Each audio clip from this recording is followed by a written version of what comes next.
America आणि Iran यांच्यात तणाव वाढल्यामुळे जगभरात तेल बाजारामध्ये मोठी खळबळ उडाली आहे। पण अशातही भारतासाठी महत्त्वाची आणि एक दिलासादायक बातमी समोर आली आहे। तर झालं असं की सध्या आखाती देशांमध्ये युद्धजन्य परिस्थिती असल्यामुळे होर्मुझची सामुद्रधुनी बंद झाली आहे, ज्याचा थेट परिणाम भारताच्या ऊर्जा पुरवठ्यावर झाला असून देशामध्ये कच्च्या तेलासोबतच एलपीजीचा सुद्धा मोठा तुटवडा जाणवू लागलाय। परंतु या संकटाच्या काळात इराणनं भारताला मदतीचा हात पुढे केलाय। 2019 पासून अमेरिकेच्या कडक निर्बंधांमुळे भारतानं इराणकडून तेल खरेदी थांबवली होती, मात्र आता बदलत्या जागतिक समीकरणांमुळे ही कोंडी फुटताना दिसतेय। मिळालेल्या माहितीनुसार इराणच्या राष्ट्रीय तेल कंपनीनं आणि तिथल्या व्यापाऱ्यांनी भारतीय रिफायनरी कंपन्यांना कच्चं तेल आणि एलपीजी खरेदीसाठी सुमारे 1 महिन्याची मुदत दिली आहे।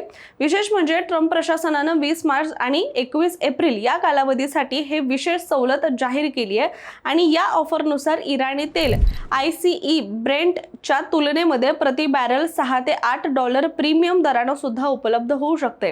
पेमेंटच्या बाबतीत सुद्धा इराणनं लवचिकता दाखवली असून काही व्यापाऱ्यांनी डॉलरमध्ये तर काहींनी चक्क भारतीय रुपयांमध्ये व्यवहार करण्याची तयारी सुद्धा दर्शवली आहे आणि माल पोहोचल्यानंतर 7 दिवसांच्या आत हे पेमेंट करावं लागणार असं सुद्धा म्हटलेलं आहे। दरम्यान भारताने यापूर्वीच रशियाकडून मोठ्या प्रमाणात तेल खरेदी करून आपली गरज भागवली आहे, मात्र आता इराणकडून मिळालेली ही ऑफर भारताची ऊर्जा सुरक्षा भक्कम करण्यासाठी आणि देशांतर्गत इंधन टंचाई दूर करण्यासाठी सुद्धा महत्त्वाची ठरू शकते।